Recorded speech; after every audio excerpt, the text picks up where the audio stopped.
My name is Grace, and let me tell you about the time my ex-boyfriend invited me to his wedding to rub his shiny new life in my face, only for my +1 to turn his world upside down. It's a story of heartbreak, betrayal, and the kind of twist that makes you believe in karma. But before we dive in, I want to say something. If you haven't subscribed to our channel yet, I encourage you to hit that subscribe button and ring the bell to stay updated with all our latest stories. Your support means the world. If you find this video valuable, please give it a like. I'd love to know where you're watching from. Drop your city in the comments below. Now, let's get into the story. It all started 4 years ago in Seattle, where I was grinding through my final year of college. Picture me, a 21-year-old marketing major juggling classes, a part-time job, and dreams of a life that didn't involve instant ramen every night. I worked weekends at a cozy coffee shop, the kind with mismatched mugs and indie music humming in the background. That's where I met Lucas. He was a barista, 27, with a crooked smile and eyes that seemed to promise something better than the daily grind. We clicked instantly, bonding over late-night shifts and the chaos of customers demanding oat milk lattes. Lucas had this charm, easygoing, quick with a joke, the kind of guy who could make a double shift feel like a date. We'd talk for hours about our families, our plans. My parents were supportive but stretched thin, so I was saving every penny to move out after graduation. Lucas, though, had it rougher. His folks were drowning in debt from years of bad business deals, and he was working 2 jobs to chip away at their mess while paying off his own loans. I admired his hustle, or at least I thought I did. After a few months of flirty banter, we started dating. It felt natural, like we were building something real. Fast forward 2 years, I'd graduated and landed a marketing analyst job. Decent pay, flexible hours, the kind of gig that let me work from home as long as I hit my targets. Lucas, though, was still stuck. His second job, stocking shelves at a warehouse, kept him on his feet for 12-hour stretches. He couldn't afford to move out of his parents' cramped house, and I could see it wearing him down. One night, over takeout tacos in my tiny dorm, I made a decision. "Why don't you move in with me?" I asked, my heart racing. "I'm getting my own place soon. We could split the rent, make it work." His face lit up, and he hugged me so tight I could barely breathe. "You're a lifesaver, Grace," he said. "We're a team, right?" I nodded, believing it with every fiber of my being. I found a 1-bedroom apartment in Capitol Hill, small but sunny with a view of the city if you squinted past the power lines. Rent wasn't cheap, and Lucas's budget was tighter than mine, so I offered to cover 70% of it. "Just handle the groceries," I told him. "We'll figure out the rest." He agreed, promising to stock the fridge and keep things fair. I thought we were building a life together, equals in every way. But here's where things started to slip. Lucas's warehouse shifts were brutal. Early mornings, late nights, sometimes both. He'd come home exhausted, collapsing on the couch with a beer while I cooked dinner. I didn't mind at first. My job let me work from the kitchen table, so I'd handle the dishes, the laundry, the vacuuming. It felt like I was holding down the fort for us. But the groceries? That was his one job, and he kept dropping the ball. I'd open the fridge to find nothing but a half-empty ketchup bottle and some wilted lettuce. "Sorry, babe," he'd say, rubbing his neck. "I forgot. I'll get it tomorrow." Tomorrow never came. At first, I brushed it off. He was tired, I told myself. He's working hard. But the excuses piled up, and so did the empty grocery bags. I'd end up dashing to the store after work, lugging bags up 3 flights of stairs while Lucas played video games. "You're the best," he'd call out, not even looking up. I'd smile, but inside something was starting to fray. One evening, I asked him point blank, "Lucas, can you please hit the store this week? We're out of everything." He sighed, stretching out on the couch. "I'm beat, Grace. Can't you grab a few things? I'll make it up to you." His words hung in the air, and for the first time I wondered if team meant something different to him than it did to me. What was I signing up for? Living with Lucas was starting to feel like running a marathon with no finish line. I was carrying most of the load, 70% of the rent, all the cleaning, and, despite his promises, the grocery shopping too. His warehouse job kept him out for long hours, and I tried to be understanding. My marketing gig was flexible. I could toss in a load of laundry between emails or whip up dinner while on a conference call. But the weight of it all was piling up, and Lucas didn't seem to notice. He'd come home, kick off his boots, and sink into the couch, scrolling through his phone while I scrubbed pots in the kitchen. "Rough day," he'd mutter, and I'd nod, biting back the urge to point out that my days weren't exactly a breeze either. I kept asking him to handle the groceries, his one job, the one thing I thought we'd agreed on. "Yeah, I'll get to it," he'd say. But the fridge stayed empty. I'd end up at the store again, hauling bags while he texted about being swamped. It was like he expected me to just handle it. Then came the weekend that broke me. I'd been sent on a work trip to Portland. 2 days of back-to-back meetings, pitching campaigns to a new client. It was exhausting, but I nailed it, and all I wanted was to come home, crash on the couch, and maybe order pizza with Lucas. I texted him before my flight. "Hey, can you grab some groceries? Fridge is bare." He replied with a thumbs-up emoji, and I let myself hope. When I unlocked the apartment door that Sunday night, the smell hit me first. Sour, like old takeout left to fester. The kitchen counter was a disaster.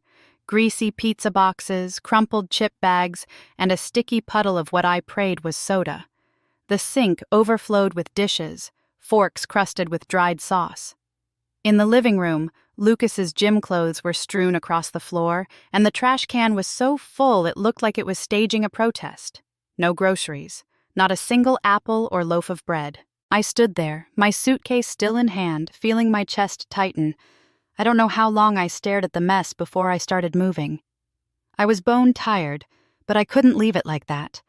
I tied my hair back, rolled up my sleeves, and got to work. Scrubbing, sweeping, folding, hours passed, my hands raw from dish soap. I kept thinking Lucas would walk in, see what I was doing, and say something. Anything. But he didn't show up until I was nearly done, the apartment smelling like lemon cleaner instead of regret. "Hey, babe," he called, strolling in with a grin. He dropped his bag by the door and pulled me into a hug. "Missed you. How was Portland?" I stiffened, waiting for him to notice the sparkling counters, the empty trash can. He didn't. He grabbed a beer from the fridge, one of the few things he'd apparently managed to stock, and flopped onto the couch, flipping on the TV. A basketball game blared to life. I stood in the kitchen, gripping the edge of the counter. "Lucas," I said, my voice sharper than I meant it to be. "Do you even see what I did here?" He glanced over, confused, like I'd asked him to solve a math problem. "What? The place looks great. You're amazing, Grace." He turned back to the screen, sipping his beer. Amazing. The word stung. Not because it wasn't true, I'd just spent 3 hours turning a landfill into a home, but because he didn't mean it. He didn't see the effort, the exhaustion, the fact that I'd done it all while he'd done nothing. "Lucas," I tried again, stepping closer. "I asked you to get groceries. I came home to a mess. What happened?" He sighed, setting the beer down. "I got busy, okay? Work's been nuts. I figured you'd handle it. You always do." His tone was casual, like he was stating a fact, like it was my job to pick up his slack. I felt something snap inside me, not loud or dramatic, but quiet, like a thread finally giving way. "Handle it?" I repeated, my voice low. "I've been handling everything. The rent, the cleaning, the shopping. What do you do, Lucas?" He blinked, sitting up straighter, caught off guard. "Whoa, relax. My job's tougher than yours, Grace. You sit at a desk all day. I'm on my feet hauling boxes. Cut me some slack." Slack. He wanted slack while I was drowning in it. I opened my mouth to argue, but the words caught in my throat. I was too tired, too hurt. Instead, I turned and walked to the bedroom, shutting the door behind me. As I sank onto the bed, staring at the ceiling, I realized something. I wasn't just mad at Lucas. I was mad at myself for letting this become normal. I wasn't his partner. I was his crutch. And I didn't know how much longer I could keep holding him up, That night, lying in bed with the hum of Lucas's basketball game seeping through the walls, I made a decision. I couldn't keep living like this, carrying the weight of our home, our life, while he coasted.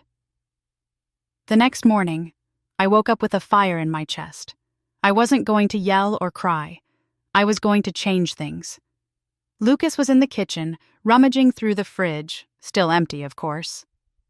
"Morning," he mumbled, pulling out a lone yogurt I'd bought weeks ago. I took a deep breath, steadying myself. "We need to talk," I said, leaning against the counter. He raised an eyebrow, spoon halfway to his mouth. "What's up?" I didn't sugarcoat it. "I'm done covering for you, Lucas. I pay 70% of the rent, do all the cleaning, and buy the groceries you promised to handle. It's not fair. Starting now, we split everything 50-50, rent, chores, everything. Or we're done." My voice was calm, but inside my heart was pounding. I'd never laid it out like that before. He froze, the yogurt forgotten. "Whoa, Grace, where's this coming from? You know how crazy my job is. I can't—" I cut him off, holding up a hand. "I have a job, too. I'm not your maid or your mom. If we're partners, act like one." His jaw tightened, and for a second I thought he'd argue. Instead, he shrugged, tossing the spoon in the sink. "Fine. Whatever. I'll try." Trying wasn't enough. Over the next week, I stuck to my guns. I stopped cleaning his dishes, left his laundry in a pile, and bought groceries only for myself. Single-serve meals I could eat without touching the kitchen chaos. The apartment started to look like a war zone. Dirty plates stacked up, the trash overflowed, and Lucas's gym socks seemed to multiply on their own. He'd come home, glance at the mess, and sigh like I was the one letting him down. "You're really doing this, huh?" he said one night, kicking a pizza box out of his way. "Yup," I replied, sipping coffee from a to-go cup. I wasn't budging, but Lucas? He doubled down. He'd forget to buy groceries again, leaving passive-aggressive notes like, "Out of milk. You going to the store?" I ignored them, ordering takeout and tossing the containers in a separate bin. It was petty, sure, but it felt good to stop enabling him. Then came the hint that cracked everything open. We were eating dinner, me with my Thai noodles, him with a sad sandwich he'd scrounged together, when he mentioned a coworker. "Sophia's been cool," he said, casual as anything. "She gets how tough my shifts are. Always brings me coffee when I'm slammed." I paused, fork in midair. Sophia. The name landed like a pebble in a pond, ripples spreading. "That's nice," I said, keeping my tone light. But something in his voice, the way it softened when he said her name, made my stomach twist. "Sounds like you two are close," I added, watching his face. He shrugged, avoiding my eyes. "Yeah, she's chill. Not always on my case, you know." The jab hit hard, but I didn't flinch. On my case? For asking him to pull his weight? I changed the subject, but the seed was planted. Lucas wasn't just slacking. He was drifting, and Sophia was part of it. Things spiraled from there. He started staying out later, claiming work drinks with his crew. I'd find texts lighting up his phone at midnight, his replies quick and secretive. I didn't snoop, but I wasn't blind. The apartment became a silent battlefield, his messes versus my refusal to clean them. One morning, I caught him rifling through my grocery stash, grabbing my last yogurt. "Seriously?" I snapped. "Buy your own stuff, Lucas." He rolled his eyes. "You're making this harder than it needs to be, Grace. Why can't you just—" He stopped, but the unspoken words hung heavy. "Be like you used to. Be the one who handles everything." I shook my head, grabbing my keys. "I'm not your fallback plan," I said, heading for the door. "Figure it out." I spent the day at a coffee shop, working on a campaign pitch, but my mind kept circling back. Lucas wasn't just failing as a partner.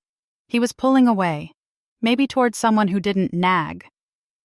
By the time I got home, the apartment was quiet. Lucas was gone, his jacket missing from the hook. I stood in the kitchen, staring at the sink full of his dishes, and felt a shift. This wasn't about groceries or rent anymore. It was about respect, and I was done begging for it. Whatever came next, I was ready to face it. The air in our apartment felt heavier each day, like a storm was brewing, and I was just waiting for the first crack of thunder. Lucas was barely around. Late nights at work stretched into early mornings, his excuses flimsier every time. I stuck to my resolve, keeping the kitchen split like a border zone, my clean dishes on one side, his grimy chaos on the other.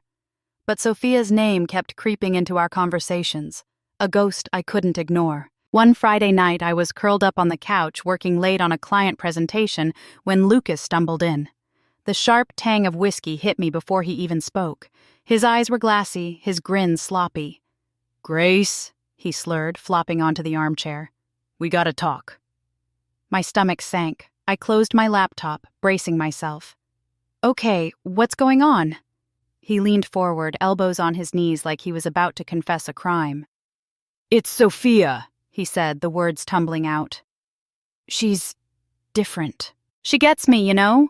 Doesn't nag, doesn't make me feel like I'm failing all the time." Each syllable landed like a punch. I sat there, silent, letting him dig his own grave. "I think I'm falling for her," he finished, looking at me like he expected sympathy. I should have been crushed, but all I felt was clarity, like a fog lifting, showing me the truth I'd been dodging for months. "So you're cheating," I said, my voice steady. He flinched, shaking his head. No, it's not like that. It's just feelings, okay? I'm being honest. Honest." The word was almost funny coming from him. I stood, crossing my arms. "Here's honest for you, Lucas. I've been carrying us. Rent, chores, everything, while you checked out. If Sophia's so great, go be with her. We're done." His jaw dropped, like he hadn't expected me to call his bluff. "Grace, come on, don't overreact." I cut him off.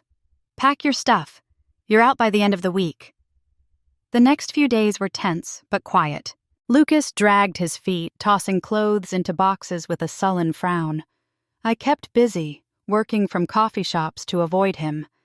Then, on his last day, I came home to find Sophia in my living room. She was perched on the couch, all sleek hair and designer boots, looking at my thrift store decor like it was a museum of bad taste. Lucas stood beside her, shifting awkwardly. "Grace," he said, "Sophia's helping me move." I raised an eyebrow, setting my bag down. "Nice of you to drop by, Sophia," she smirked, barely glancing at me. "Lucas deserves better than this," she said, waving a hand at the apartment. "No offense." My blood boiled, but I swallowed it. "None taken," I lied, forcing a smile. "Hope you two have fun." I headed to my room, refusing to give her the reaction she wanted. That night, after they left to grab takeout, I went to the kitchen for water and overheard them through the open window. They were outside, waiting for their order, voices carrying in the cool air. "God, Lucas," Sophia was saying, laughing. "How did you stand it? She's so basic." My heart thudded, but I stayed still, listening. Lucas chuckled. "Honestly, she was reliable. Paid most of the rent, handled everything. Saved me a ton of cash." The words sliced through me, sharper than any insult. Reliable. That's what I'd been to him. A bank account, a maid, not a partner. Sophia giggled. "You're so bad. Did she really think you'd stay?" Lucas's voice dropped, smug. "She was too busy playing house to notice. Worked out for me, though." I gripped the counter, my knuckles white, fighting the urge to storm out and scream. Instead, I slipped back to my room, locking the door. I wouldn't let them see me break. By morning, Lucas was gone, his keys on the counter, the apartment echoing with silence. I walked through it, touching the spaces he'd occupied, our couch, our table, and felt a strange relief. He'd used me, admitted it without shame, and yet I was free. I scrubbed the place top to bottom, erasing every trace of him, my hands steady even as my heart ached. Weeks passed, and I threw myself into work, savoring the quiet of my own space. I thought I was healing. Then one rainy evening I checked my mailbox and found it. An envelope, heavy cardstock, gold embossed. My name in curling script. I opened it, my breath catching. Lucas and Sophia were getting married, and they wanted me there. The invitation sat on my kitchen counter like a grenade, elegant and dangerous. Lucas and Sophia's names were printed in looping gold letters. Their wedding date set for 3 months from now at some swanky Seattle venue. I stared at it, my coffee going cold, until I noticed the note tucked inside. In Lucas's messy scrawl, it read, "Come see the life I've built, Grace. You're welcome." My stomach twisted. This wasn't an olive branch. It was a taunt, a chance for him to parade his new wealth and his better partner in front of me. I should have tossed it in the trash. I'd rebuilt my life since he left. New clients at work, a gym routine, even a few girls' nights out. But his words from that night outside the apartment echoed. Reliable, basic, too busy playing house. They burned, and this invitation felt like salt in the wound. I wasn't going to let him have the last word. I grabbed a pen, checked yes for myself and a +1, and mailed it back before I could second-guess myself. Lucas wanted a show? I'd give him one. That night, I opened my laptop, heart racing, and started digging. Sophia's social media was a goldmine, curated photos of her sipping rosé on yachts, posing in designer dresses, all captioned with vague inspirational quotes. She screamed money, the kind Lucas had always chased. But I wasn't looking for her highlights. I wanted her past. After an hour of scrolling, I found it. A post from 8 months ago, a cryptic breakup quote overlaid on a beach sunset. The comments mentioned a guy named Mason, her ex, with heart emojis and questions she'd ignored. I kept digging. Mason's profile was private, but I pieced together enough from mutual followers. He was a chef, owned a small bistro downtown, and had been with Sophia for years, high school sweethearts, from the look of old tagged photos. They'd split just before she started flaunting Lucas. I leaned back, chewing my lip. This was my shot. If anyone could rattle Sophia's perfect world, it was the guy she'd left behind. I sent Mason a friend request, then a message, my fingers trembling as I typed, "Hi, I'm Grace, Lucas's ex. I know this is random, but I need to talk about Sophia. Can we meet?" I hit send, half expecting to be ignored. To my shock, he replied within hours, "Sure, coffee tomorrow?" We set a time at a quiet cafe near his bistro, and I barely slept that night, my mind spinning with possibilities. The next day, Mason was already there when I arrived, sitting at a corner table with a black coffee.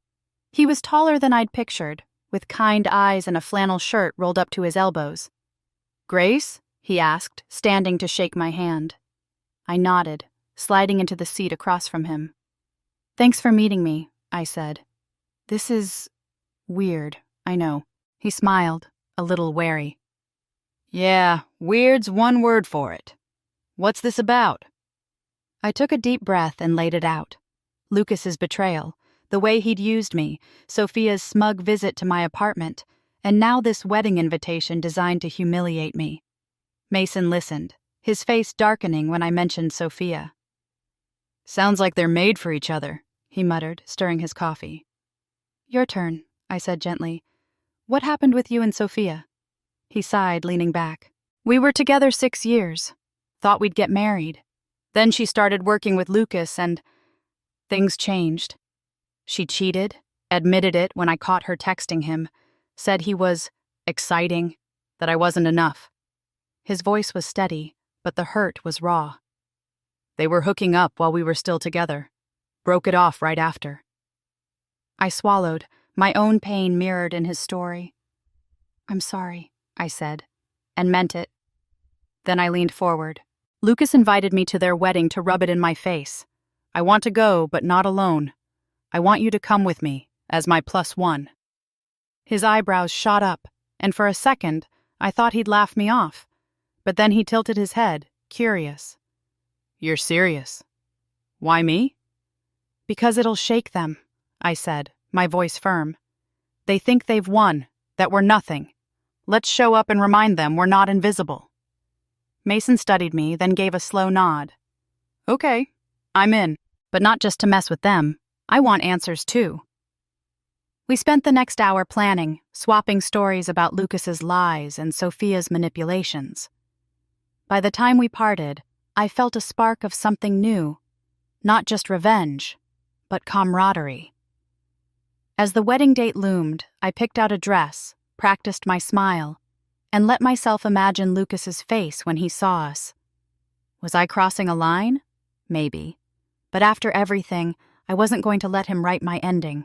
The wedding venue was a glittering spectacle, a waterfront estate just outside Seattle with chandeliers dripping from the ceiling and roses spilling over every surface.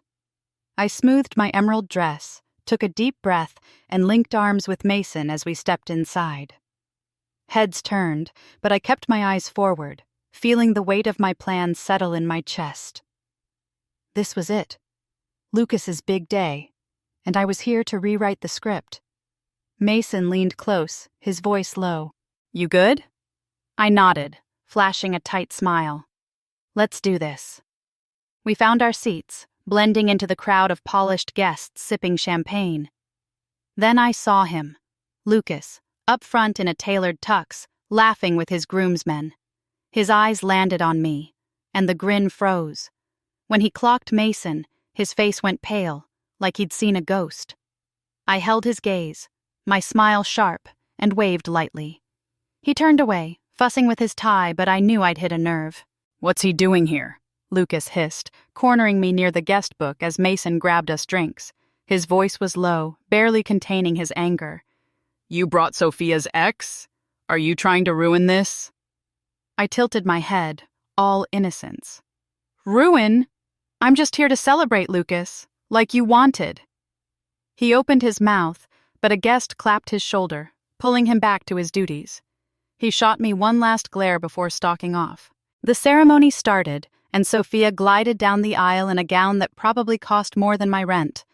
She was radiant, her smile practiced, but she hadn't noticed us yet. Mason sat stiffly beside me, his jaw tight as he watched her. I touched his arm lightly. You okay? I whispered. He nodded, but his eyes stayed on Sophia, a mix of pain and resolve flickering there. The vows were textbook, love, forever, blah blah, but I barely listened. My pulse raced, waiting for the reception, where things could unravel. When the officiant pronounced them married, the room erupted in applause, and we moved to the ballroom, all crystal flutes and candlelight. Mason and I took our seats at a table near the back, playing it cool. Then Sophia entered, now in a sleek cocktail dress, laughing as she greeted guests. Her eyes swept the room and locked on Mason. She stopped dead, her champagne glass wobbling. Her gaze darted to me, then back to him, confusion morphing into something sharper. She crossed the room, heels clicking, and planted herself in front of us. Mason? Her voice was tight, forced. What are you doing here? With her? I smiled, crossing my legs. I invited him. Thought we'd show our support for your big day. Her cheeks flushed, and she turned to Mason. Are you two together now? Mason stayed silent, his calm unnerving her more. Finally, he stood. Can we talk? Somewhere private? Sophia hesitated, glancing at me with venom, but nodded. They stepped out to the terrace, leaving me alone at the table. Lucas was across the room, watching the whole thing, his knuckles white around a glass. I raised my drink to him, savoring his unease. Whatever happened next, I'd already won. The party hummed along. Speeches, toasts, a band playing jazzy covers. But Sophia didn't return. Neither did Mason. Guests started whispering, noticing the bride's absence. Lucas kept checking his phone, his fake smile slipping. Then Sophia's father, a stern man in a pinstripe suit, pulled a bridesmaid aside. She hurried out and came back minutes later, clutching a note, her face ashen. She tapped a microphone, the music cutting off. Everyone, I'm sorry, but Sophia's left. Gasps rippled through the room. She read the note, her voice shaking. I saw Mason tonight, and I realized I made a mistake. I can't do this. I'm sorry. The words hung in the air, heavy as lead. Lucas stood frozen, his face a mask of shock. Guests murmured, some grabbing coats, others staring like they'd witnessed a car crash. Then Lucas's brother, a loud guy named Caleb, stood up, clearly tipsy. "Oh, come on, man," he shouted, pointing at Lucas. "You quit your job for this? Thought you were set with her money." The room went silent, every eye on Lucas. His mouth opened, but nothing came out. He'd banked everything on Sophia's wealth, and now it was crumbling in front of 200 people.